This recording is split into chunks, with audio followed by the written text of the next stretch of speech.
Hello friends, welcome back to the channel knowledge by जी। कैसे हैं आप सभी लोग। आप सभी का स्वागत करता हूं फिर से हमारे चैनल पर। जैसा कि आप सभी को पता है, हम डेली इम्पोर्टेंट एमसीक्यू को कवर करते हैं। आज भी हम लेकर आए हैं आपके लिए इम्पोर्टेंट एमसीक्यू।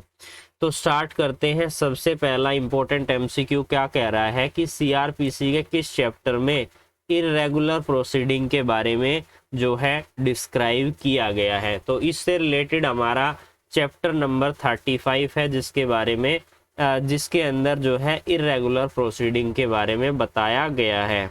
साथ ही मैं ये कहना चाहता हूँ, अगर आपको किसी का भी जवाब पहले से पता है किसी क्वेश्चन का, तो आप हमें कमेंट सेक्शन में कमेंट कर सकते हैं।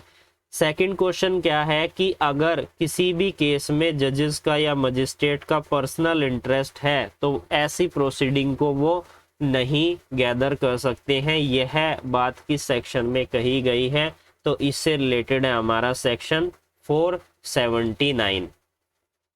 अब हम बात करते हैं हमारे अगले इंपॉर्टेंट क्वेश्चन के बारे में। क्या कह रहा है कि किस सेक्शन में सीआरपीसी के अंदर बात की गई है कि हाई कोर्ट के पास पावर है कि वो रूल बना सकते हैं। इससे रिलेटेड हमारा सेक्शन है 477 सीआरपीसी का। अब हम बात करते हैं हमारे अगले इंपॉर्टेंट क्वेश्चन के बारे में। क्या कह रहा है, अगर कोई भी सबसे पहले समझते हैं सेक्शन 320 जो बात करता है कंपाउंडेबल ऑफेंस के बारे में।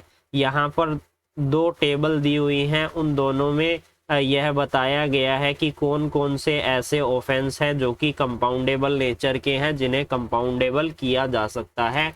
कंपाउंडेबल का मतलब होता है समझौते लायक। अब क्वेश्चन को पढ़ते हैं। Offence other than those mention in CrPC के सेक्शन 320 के अलावा कोई भी अदर ऑफेंस है तो क्या वो कंपाउंडेबल नहीं होगा? बिल्कुल सही है, इसका फर्स्ट जो है वो बिल्कुल सही जवाब है। अब हम बात करते हैं हमारे अगले इंपॉर्टेंट क्वेश्चन के बारे में। क्या कह रहा है, इंक्वायरी और ट्रायल के दौरान सीआरपीसी के सेक्शन 309 में बात की गई है प्रोसीडिंग को पोस्टपोन करने के बारे में, एडजर्न करने के बारे में। Magistrate can remand the accuse, और यहाँ पर एक प्रोवाइजियो दिया गया है, प्रोवाइजियो मेंशन किया गया है। दो प्रोवाइजियो है, जिसमें से पहले प्रोवाइजियो से हमने ये क्वेश्चन लिया है। क्या कहा गया है कि magistrate can remand and accuse, उसे रिमांड पर लिया जा सकता है for the period of 15 days at the time.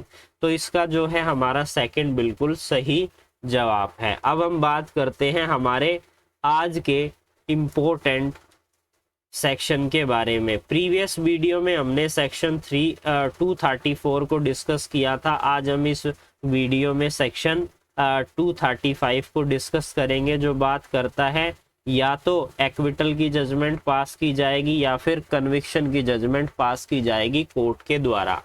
हम बात कर रहे थे चैप्टर 18 की, जो बात करता है कि किस तरीके से सेशन कोर्ट के समक्ष ट्रायल चलाया जाएगा। तो एक बार मैं फास्टली बता देता हूं किस किस तरीके से। तो सबसे पहले ट्रायल जो कंडक्ट किया जाएगा पब्लिक प्रोसिक्यूटर के द्वारा प्रोसिक्यूशन की तरफ से कंडक्ट किया जाएगा। साथ ही सेक्शन 208 और 207 को भी यहाँ पर देखना होगा कि अक्यूज को चार्जशीट मिल गई है। Open cases for the prosecution, इसका क्या मतलब होता है कि जब भी केस को मजिस्ट्रेट साहब के समक्ष लाया जाता है और उसका ट्रायबल किया जाता है सेशन कोर्ट के समक्ष, तो केस को यहाँ पर ट्रांसफर किया जाएगा और प्रोसिक्यूशन यानी कि जो पब्लिक प्रोसिक्यूटर है वो डिस्क्राइब करेगा जजेस को कि ये केस है, ये चार्ज लगे हैं, मेरे पास पर्याप्त एविडेंस है, जिससे यह इसका जो ऑफेंस है, जो ये अपराध किया है एक्यूज ने, साबित हो जाएगा। उसके बाद अगली सेक्शन आती है हमारी सेक्शन 227, जो बात करती है डिस्चार्ज के बारे में। यानी कि जो भी डॉक्यूमेंट कोर्ट में सबमिट किए गए हैं उससे यह लग रहा है जजिस को कि केस नहीं बन रहा है, ये सेक्शन सही नहीं है, तो ऐसे में एक्यूज को डिस्चार्ज किया जाता है। अगर एक्यूज को डिस्चार्ज नहीं किया जाता तो चार्ज फ्रेम कर दिए जाते हैं सेक्शन 228 के अनुसार। चार्ज फ्रेम करने के बाद एक्यूज से यह पूछा जाता है, क्या तुम पर जो ये चार्जेस लगे हुए हैं, क्या तुम इन्हें एक्सेप्ट करना चाहते हो या फिर ट्रायल के लिए क्लेम करना चाहते हो? तो यहाँ पर अगर वो एक्सेप्ट कर लेता है तो सेक्शन 229 में उसे कन्विक्शन हो जाता है। अगर वो एक्सेप्ट नहीं करता है तो प्रोसिक्यूशन की तरफ से गवाही स्टार्ट हो जाती है, उसके लिए एक डेट फिक्स की जाती है, किसके अनुसार, सेक्शन 230 के अनुसार। 231 के अनुसार प्रोसिक्यूशन की तरफ से जो भी गवाह थे जिनको 230 में समन किया गया था, उनका अब यहाँ पर एग्जामिनेशन इन चीफ किया जाता है। अब यहाँ पर प्रोसिक्यूशन की तरफ से एविडेंस होने के बाद डिफेंस की बारी आती है। डिफेंस की तरफ से एविडेंस शो किए जाते हैं। एविडेंस शो करने के बाद साथ ही जो भी चाहता है डिफेंस किसी को समन भेजा जाए तो यहाँ पर कोर्ट उन्हें समन के लिए भी ग्रांट कर सकती है 233 में। उसके बाद आर्ग्यूमेंट होती है, दोनों के पॉइंट यहाँ पर रखे जाते हैं। उसके बाद यहाँ पर जजमेंट पास कर दी जाती है कि या तो उन्हें एक्विटल किया जाता है या फिर कन्विक्शन किया जाता है। साथ ही सेक्शन 234 में यह बताया गया है कि कन्विक्शन का क्या, वो एक्विटल का क्या मतलब होता है। कन्विक्शन और एक्विटल, एक्विटल यानी कि बाइज्जत बरी कर देना। जब यहाँ पर दोनों साइड से एविडेंस सुनने के बाद यह पता चल रहा है कि एक्यूज ने तो ये अपराध किया नहीं है, तो उसे एक्विटल कर दिया जाता है। अब हम समझते हैं हमारे सेक्शन नंबर 235 के बारे में, डिटेल में समझते हैं क्या कह रहा है ये सेक्शन।